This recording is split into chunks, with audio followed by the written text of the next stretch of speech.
हाँ तो मित्रों, अब से मनरेगा नहीं कहेंगे, अब से कहेंगे विकसित भारत जी राम जी। कुछ दिन तो अगर रात हो रात कहेंगे। क्योंकि योजना का नाम बदल गया है। हालांकि हम यहाँ पर परीक्षा पास करने आए हैं, तो इसकी पॉलिटिक्स में नहीं जाएंगे। परीक्षा के लिए काम की कुछ 10 चीजें समझ लेते हैं। सबसे पहला, मुझे 2 लाइन में बता देना हो तो पहले गांव वालों को 100 दिन का रोजगार मिलता था मनरेगा योजना में। कानून मोदी सरकार ने अब बदल दिया, तो 125 दिन का काम मिलेगा। और राज्य सरकारों को कहा गया ये योजना चलाने के लिए राज्यों ने पहले से ज्यादा पैसा देना होगा। लेकिन इतना 2 मिनट में रील देख के आपकी एमसीक्यू, यूपीएससी के एमसीक्यू पास नहीं होने हैं। उसके लिए ज्यादा फैक्ट्स रटने होंगे, तो चलिए और फैक्ट्स रटते हैं। तो सेकंड, दूसरी बात अब करेंगे हम chronology. Prime minister Manmohan Singh, Congress UPA की सरकार जो थी 2004 से 14, उन्होंने अलग अलग बहुत सारे कानूनी अधिकार दिए। देखिए, कुछ तो होते हैं संवैधानिक अधिकार, कॉन्स्टिट्यूशनल राइट्स, कि जैसे freedom of speech, right to life वगैरह। लेकिन उसके अलावा कानून बना के और अधिकार दिए गए। उसकी क्रोनोलॉजी हमें याद रखनी है कि जैसे 2005 में ये राइट टू वर्क मनरेगा योजना बनी। 2005 में सूचना का अधिकार, राइट टू इन्फॉर्मेशन एक्ट बना कि आप 10 रुपये फी भर के 30 दिनों में कुछ भी सूचना मांग लो। फिर 2006 में बना फॉरेस्ट राइट्स एक्ट, वन अधिकार कानून, कि जो आदिवासी वन विस्तार, जंगल विस्तार में खेती करते थे, तो उनको उसके मालिकाना हक दिए जाएं, ऐसा वो कानून था। फिर 2009 में बना राइट टू एजुकेशन एक्ट। हालांकि उसके लिए तो संविधान में भी अमेंडमेंट यानी संशोधन किया गया था, तो वो तो कॉन्स्टिट्यूशनल राइट भी है और लीगल उन्होंने कानून भी उसको अमल करने के लिए बनाया। 2013 में बना नेशनल फूड सिक्योरिटी एक्ट, खाद्य सुरक्षा कानून। उसमें 5 किलो अनाज गरीबों को पहले 1 रुपये, 2 रुपये, 3 रुपये में देते थे। कोरोना के बाद मोदी सरकार ने सब फ्री कर दिया। उसे कहते हैं प्रधानमंत्री गरीब कल्याण अन्न योजना। लास्टली 2013 में मान लीजिए कोई हाईवे, रेलवे बनानी है और किसानों की जमीन ली जाए, तो उनको अच्छा मुआवजा मिलना चाहिए। ऐसा लैंड एक्विजिशन एक्ट नया बनाया गया। तो क्रोनोलॉजी एक तो आपको याद रखनी है। यार, ये जो मनरेगा योजना को नाम बदल के जी राम जी कर दिया, तो करंट अफेयर्स में अभी आपको सीधा पढ़ाऊं तो मेरे पुराने स्टूडेंट्स को समझ आ जाएगा। लेकिन जो नए स्टूडेंट्स हैं उनको पहले मैं मनरेगा की एकदम बेसिक थियरी बताता हूं, उसके बाद करंट में जाते हैं। तो सबसे पहले बुनियादी चीजें जो याद रखनी है, ये जो मनरेगा योजना 100 दिन का काम मिलता है, कैसा अनस्किल्ड वर्क। इधर कोई कंप्यूटर या एक्सेल शीट नहीं बनानी है, गड्ढे खोदने हैं, तालाब खोदने, आंगनवाड़ी केंद्र बनाने हैं। गांव के अंदर कोई भी एडल्ट, अमीर है, गरीब है, एससी, एसटी, ओबीसी, अनरिजर्व, कोई भी है, सबको इसका अधिकार है। हालांकि ये जितने काम बांटे जाते हैं उसमें 1/3 रिजर्वेशन महिलाओं के लिए है। ये मनरेगा में मान लीजिए आंगनवाड़ी केंद्र बनाने के लिए मजदूरों को बोला, तो प्रोजेक्ट को ऐसे डिजाइन किया जाएगा कि इसमें मटेरियल 100 रुपये अगर खर्च किए जा रहे हैं बजट में, तो 40% मटेरियल, ये सीमेंट, ईंट वगैरह में जाएगा और 60% मजदूर के वेजिस यानी कि वेतन में जाना चाहिए। अब यहाँ पर मजदूर को कितनी सैलरी मिलेगी, तो डिपेंड करता है, 250 से 350 रुपया, उससे ज़्यादा मिलता है। वो 2 बातों पर निर्भर है। एक, महंगाई कितनी चल रही है, और दूसरा वो कौन से राज्य में है। मध्य प्रदेश में अलग सैलरी हो सकती है, हरियाणा में अलग सैलरी हो सकती है, क्योंकि दोनों ही राज्यों में महंगाई का स्तर अलग है। ये भी याद रखना है। तो आप समझो, महंगाई के हिसाब से सैलरी बढ़ेगी। और ये महंगाई कौन सी वाली है, कंज्यूमर प्राइस इंडेक्स, सब टॉपिक एग्रीकल्चर लेबरर्स, AL, उस हिसाब से महंगाई जितनी बढ़ेगी, तो साल दर साल सरकार इन मजदूरों के वेतन भी बढ़ाएगी। अब ये जो सैलरी इन मजदूरों को दी जाती है, ऑनलाइन पेमेंट होता है, कौन सा मंत्रालय करता है, याद रखना है, रूरल डेवलपमेंट मिनिस्ट्री। ऑनलाइन ये जो पेमेंट होता है वो 2 मॉडल से किया जाता है। उसका पूरा इंफ्रास्ट्रक्चर बनाया है national payment corporation of India, NPCI। एक मॉडल उसमें ऐसा है कि भले उस लाभार्थी का, मजदूर का आधार कार्ड नहीं हो, तो भी उसको पैसा मिल जाए बैंक में। ऐसा national automated clearing house, NACH कुछ है। तो आधार कार्ड नॉट कंपलसरी। दूसरा मॉडल ऐसा है कि आधार बेस्ड वो पूरा लिंक करके बैंक खाते में जाएगा। अब कुछ मजदूरों के क्योंकि आधार कार्ड लिंक नहीं हुए होते, तो दोनों ही तरीके से पैसा भेजा जाता है। और बार बार सरकार इसकी डेडलाइन ला रही है कि सिर्फ आधार कार्ड वाले बैंक अकाउंट में ही पैसा देंगे, तो उसका विवाद चलते रहता है। तो ये मैंने आपको बेसिक थियरी बताई। अब करंट अफेयर्स में जाते हैं। तो सबसे पहले तो मोदी जी ने कीबोर्ड उठाया और F2 बटन दबा दिया, रीनेम कर दो। तो योजना को रीनेम कर दिया। पहले ये नाम था मनरेगा का, अब ये नाम है विकसित भारत गारंटी फॉर रोजगार एंड आजीविका मिशन डैश ग्रामीण, तो VBG Ram ji. Full form IAS परीक्षा में नहीं पूछते, लेकिन बाकी कुछ परीक्षाओं में पूछा जाता है, तो फुल फॉर्म भी याद रखना है। अब ये जो रीनेम करना योजनाओं को, ये मुद्दा पहला भी नहीं है, आखिरी भी नहीं है। पहले अर्बन डेवलपमेंट, शहरी विकास के लिए एक योजना थी, JNNRUM। मोदी जी ने उसका नाम बदल के कर दिया अमृत, अटल बिहारी वाजपेयी के नाम पे।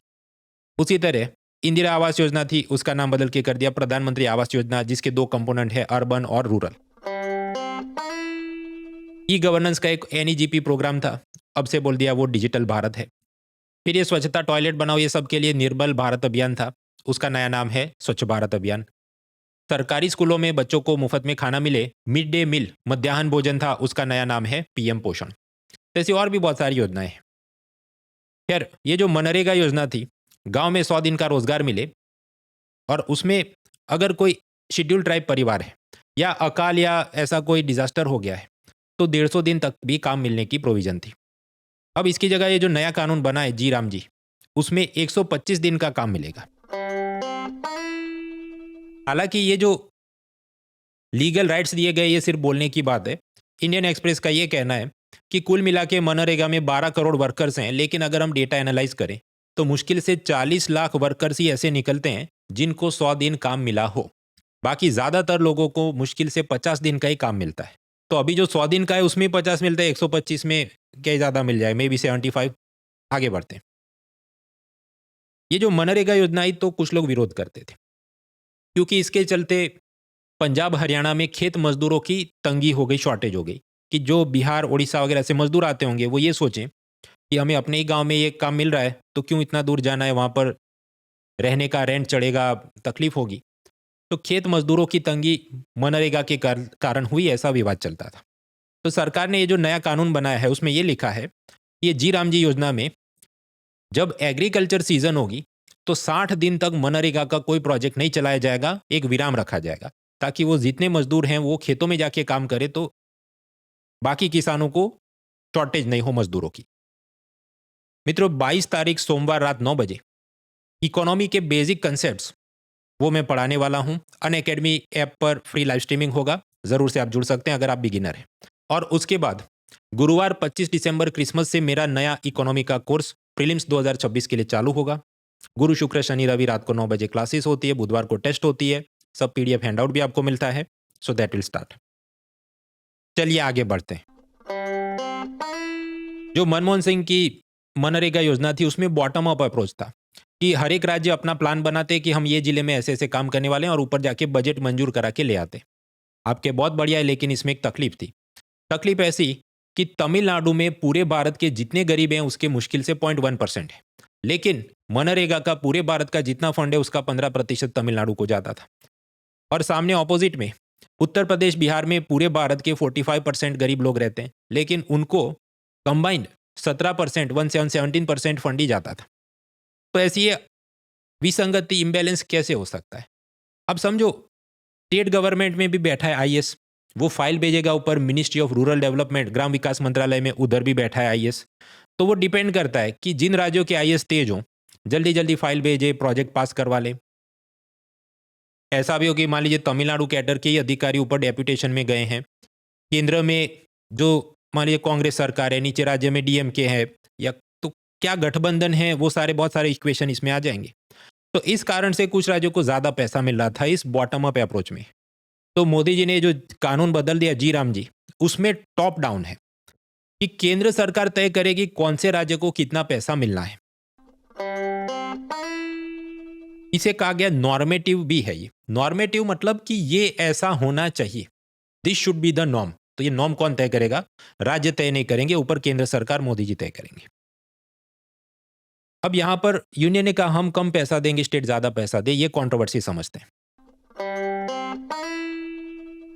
मतलब मैं लिस्टिकल के हिसाब से गिनना भूल गया, लेकिन ये 5वां 6ठा मुद्दा तो हम पहुंच गए होंगे जो हमें याद रखना है।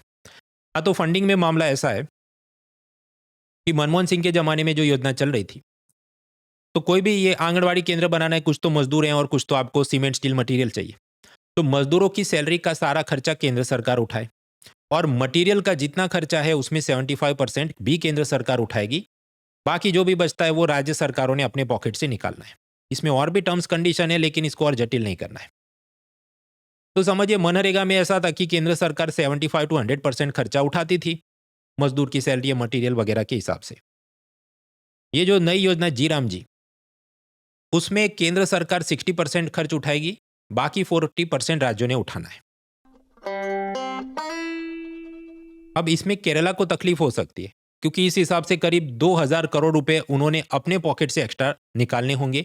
और कुछ दिनों पहले आप याद करें, मैंने वीडियो बनाया था कि कैसे मसाला बॉन्ड की कंट्रोवर्सी और केरल सरकार की खुद की फाइनेंशियल सिचुएशन खराब है, तो ये संभाल नहीं पाएंगे। अब आप वीडियो पॉज करके ये कॉस्ट शेयरिंग का पूरा टेबल देख लीजिए। 4 3 2 1। हाँ, तो मतलब अलग अलग प्रकार के राज्य हैं, केंद्र शासित प्रदेश है, यूनियन टेरिटरी, उसमें भी विधानसभा है कि नहीं, उस हिसाब से अलग अलग टाइप का फंडिंग पैटर्न है। मनरेगा में मजदूरों को जॉब कार्ड दिया जाता था, उसकी 5 साल की वैलिडिटी थी। ये नई योजना में जी राम जी में कार्ड तो मिलेगा, लेकिन उसकी वैलिडिटी केवल 3 साल की होगी, फिर उसने वापस जाके रिन्यू कराना होगा, ताकि कोई फर्जी लोग हों, कोई माइग्रेंट हो गए हों, दूसरी जगह चले गए हों, वो सब चीज़ों को सेट किया जा सके। Additionally single women, physically handicap person, transgender, ये सबको अलग से स्पेशल कार्ड्स दिए जाएंगे जिसका रंग अलग होगा। और वो रंग क्यों अलग होगा, वो कुछ खास खुलासा शायद ऐसा होगा कि जब मान लीजिए कोई जॉब के लिए सब लोगों ने अप्लाई किया, तो इनको पहले फर्स्ट प्रेफरेंस दिया जाएगा, ऐसा कुछ करेंगे। ये सब में अगर कोई गड़बड़ी करता है तो मनरेगा में कम जुर्माना था 1000 रुपये, जी राम जी में 10,000 रुपये का जुर्माना हो सकता है। इसके अलावा आर्टिफिशियल इंटेलिजेंस, जीपीएस, ये सब की मदद से फ्रॉड डिटेक्शन करेंगे। आपके जीपीएस कैसे, मान लीजिए मनरेगा के मजदूरों से स्वच्छ भारत का एक टॉयलेट बनाया, तो उसका फोटो खींचा जाएगा, फिर असल में वो वहां पर बनाया है कि नहीं, उसका लोकेशन जैसे इंस्टाग्राम में होता है वो लॉन्जिट्यूड लैटिट्यूड लोकेशन, ऐसा सब चेक किया जा सके। अच्छा, ये मनरेगा योजना लागू करने के लिए केंद्र सरकार और राज्य सरकार में एक एक काउंसिल बनाई जाती है।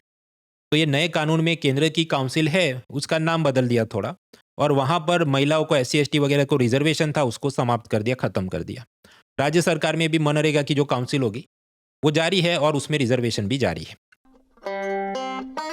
ये तो कुछ मुद्दे हुए प्रीलिम्स के। अब मेंस के लिए कुछ रिफ्लेक्शन देख लेते हैं। कॉम्बेटिव फेडरलिज्म, झगड़ालू संघवाद। तो झगड़े क्या चलते, एक तो जीएसटी का पैसा टाइम पे रिलीज नहीं हो रहा है, प्रधानमंत्री जन आरोग्य योजना 5 लाख का हेल्थ इंश्योरेंस, तो वेस्ट बंगाल ने अमल नहीं किया कि इसमें भी हमको तो 40% पैसा खर्च करना है, तो नाम प्रधानमंत्री का क्यों है। तो ये भी योजना में फंडिंग के सब चैलेंजेस आएंगे। सेकंड, आप याद करें दक्षिण भारत के राज्यों को ये तकलीफ है कि नेशनल एजुकेशन पॉलिसी के नाम पे आप 3 लैंग्वेज की फॉर्मूला क्यों थोप रहे हैं। फिर ये जो बॉर्डर से सटे राज्य हैं, चाहे बंगाल हो, पंजाब हो, तो वहां पर बीएसएफ का अधिकार क्षेत्र बॉर्डर से कितने किलोमीटर होगा, 5 किलोमीटर, 50 किलोमीटर, कहां तक वो रेड कर सकते हैं। उसी तरह कोई करप्शन का कोई बड़ा क्राइम हो गया, तो पहले था जनरल कंसेंट, मतलब सीबीआई ऑफिसर सीधे आके तहकीकात शुरू कर सके राज्य में। अब कुछ राज्यों ने जनरल कंसेंट हटा दिया कि नहीं, सीबीआई वो हमसे परमिशन ले तभी हम एक एक केस में उसे छानबीन करने देंगे। तो बहुत सारे झगड़े चलते रहते हैं। नीट एग्जाम, उसमें राज्य सरकारों को यह कहना है कि नीट के स्कोर पे सरकारी, राज्य सरकार की सरकारी मेडिकल कॉलेजों में एडमिशन देते हैं, तो उस राज्य सरकार भी तो सब्सिडी और पैसा खर्च करे, तो नीट का पेपर सेट करने में हमारा कोई हक क्यों नहीं है। एक फसल बीमा योजना है, उसमें भी ऐसा कि केंद्र सरकार कुछ पैसा कंट्रीब्यूट करे, राज्य भी कुछ कंट्रीब्यूट करे, उधर भी ये फंडिंग के ऐसे झगड़े चलते रहते हैं। तो योजनाएं, सेंट्रली स्पॉन्सर्ड स्कीम, ये फेडरलिज्म में केंद्र और राज्य के रिश्ते में एक बड़ा तकलीफ का मुद्दा बन गया है। दूसरी problem, upskilling of the workers. MNREGA में आएगा, मैंने आपको बताया अनस्किल लेबर है, वो तो गड्ढा खोदना है, तालाब बनाना है। इकोनॉमिक सर्वे ने कहा कि इनको कुछ नया काम सिखाया जाए ताकि भविष्य में दोबारा उसको इस योजना में आना ही नहीं पड़े। तो अपस्किलिंग पर फोकस करने की जरूरत है कि उसको वेल्डिंग, प्लम्बिंग, इलेक्ट्रिशियन, ये सब कोर्स करवाए जाए। दूसरा, ये जो मनरेगा में सैलरी है वो देरी से 2 महीने 5 महीने बाद आती है।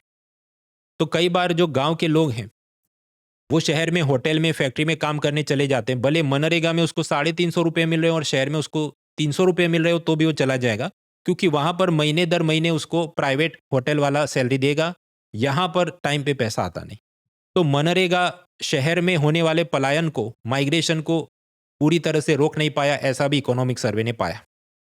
तीसरा, मनरेगा योजना सिर्फ गांव में है, शहरों में भी ऐसी योजना होनी चाहिए। पहले राजस्थान में कांग्रेस सरकार ने ऐसी कुछ कोशिशें की थी। शहर में बड़ी तकलीफ ये होगी, समझिए गांव में तो तालाब खोदा, आंगनवाड़ी केंद्र, कुछ ना कुछ आप बना सकते हैं। शहर में पहले से कंस्ट्रक्शन हो गया है तो नया बनाने का स्कोप कम रहता है।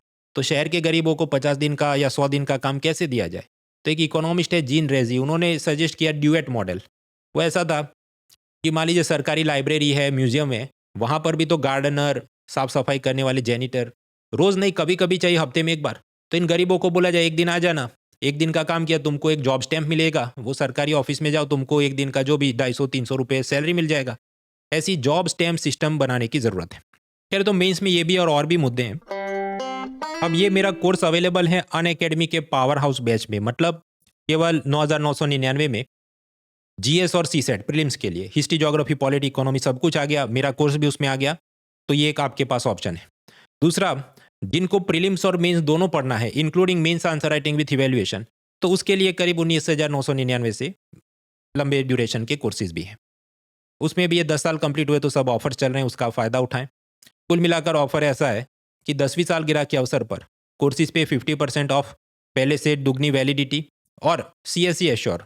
एश्योर मतलब ऐसा कि हमसे पढ़ने के बाद भी अगर आपका प्रीलिम्स क्लियर नहीं होता तो फिर आपको एक्सटेंशन फ्री में दिया जाएगा। हालांकि उसकी कुछ शर्तें हैं कि 2 साल या उससे ज़्यादा का कोर्स लिया हो, नियमित रूप से लेक्चर मॉक टेस्ट अटेंड किए हों, उसके बाद वो आपको लाभ मिल सकता है।